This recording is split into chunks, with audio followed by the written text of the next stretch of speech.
Hey, what's up guys? Thought it'd be good to do a video on the tools that I've found to be really useful for calibrating saws, from joiner, planer, table saw, especially the miter saws. So if you've seen any of the videos that I've put up on calibrating the miter saws, you'll see that I use different tools throughout that. So I'm just going to go over the tools that I have that I'm glad I spent money on, and then the ones that you probably don't need to spend your money on. So starting from the top, if you watch my video on flattening the saw base of your miter saw, you're gonna see that that's probably one of the most important steps if you actually want to have a calibrated miter saw, because the DeWalt saws, Capex saws, any saw I've touched, if you actually put a straight edge on it, it is not flat. And it's actually usually got major issues. So what I did in those videos, if you watch them, is use the Festool ETS EC 150/5 with 120 grit sandpaper. The most important thing is that you have the hard pad on it. So this sander is what you want to generally get it flat. And then from there, if you watch that video, I use this flattening stone. So this stone right here is actually what you use on your sharpening stones to keep the actual sharpening stones flat. You rub this against it and it flattens the flattening stones. So therefore this is very, very flat. That's a must-have. And this thing's very inexpensive. I'll have links for all this stuff below, but easy buy, hands down. You're just gonna take some sandpaper, put it on the bottom, and then rub it on your base to flatten it. So moving on from there, probably my single favorite tool that I would recommend getting for calibrating miter saws is this Woodpecker triangle precision square. It's actually 2 squares in one. It's a 4-inch and a 6-inch.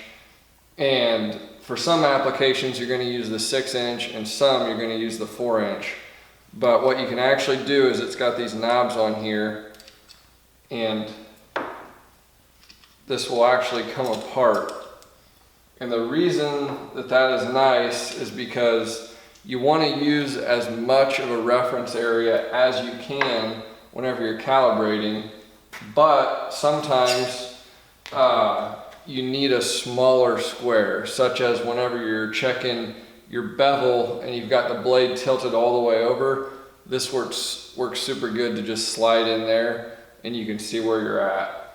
So this is probably actually my #1 pick as far as tools that I'd recommend to get.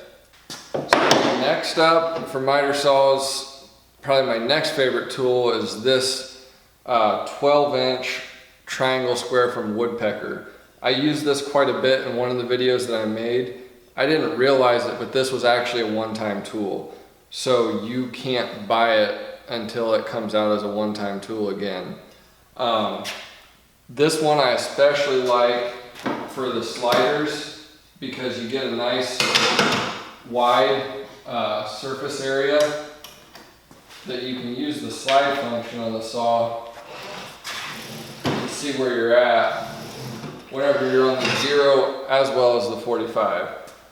So that unfortunately is not available maybe once a year or so, I don't even know. If you can't get that, this still actually comes in pretty handy for checking the square in both directions. It gives you a nice long reference point for your fence or for your base if you're checking it vertically, but then it's not so tall that it's not usable up against the blade. It's still short enough that you can use it up against the blade. So that one's pretty decent. I do like it. So then next up is going to be a really good straight edge. This is a 50-inch straight edge made by Veritas. It was pretty expensive. I don't have any idea how much it was. I can't even remember. But I remember it was kind of hard to pay that kind of money just for something that you use to gauge flatness.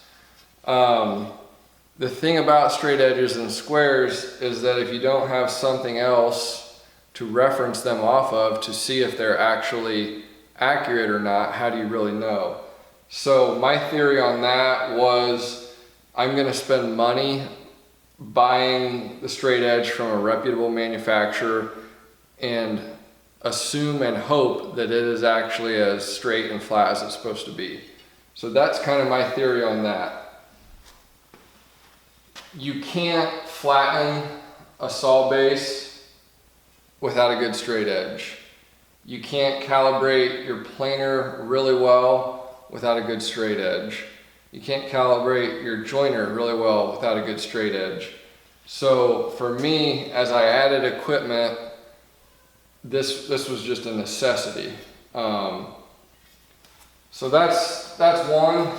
You can get one of the ones off Amazon. They say that they're good for like 2000s and 24 inches, but I haven't actually bought one. They're a lot less expensive than this. So for, you know what, for doing miter saw calibration, might be good enough. I don't really know. So the thing that you need to go with your straight edge is obviously going to be feeler gauges, and I mean, these are no big deal. I've got a set, it goes down to 1.5 thousandths, so 0.0015. And usually I'm stopping at the second to smallest one, which is 2 thousandths. And it's kind of hard to get things much closer than that usually. So just a cheap set of feeler gauges, all you need there. So now let's move on to miter saw blade runout. First thing you need is a steel plate. You're going to clamp that down on the saw, and then you need a dial indicator kit, which is pretty standard. So for doing your runout, you can't live without those two tools. Is dialing in your runout necessary? No, it's not necessary. And it becomes less necessary the more you spend on a good blade. So like all three of these saws have FS Tool XL 4000, I believe is the line. And then this one is an SM 6300, SM 6300. And then this one is a, I think it's a 6250 they call it. I'm not sure, but that's for the 10 inch. So those are like $180 blades. They're gonna be able, you're just gonna be able to throw that on the saw generally and be pretty good. Whereas if you throw on a Freud blade or something like that, it can really be getting some wobble. So something I still do, but not completely necessary. So that all pretty much covers everything that I use for calibrating miter saws, stuff that you would need. It's really not that much money to get a miter saw really running perfect. But then for a planer,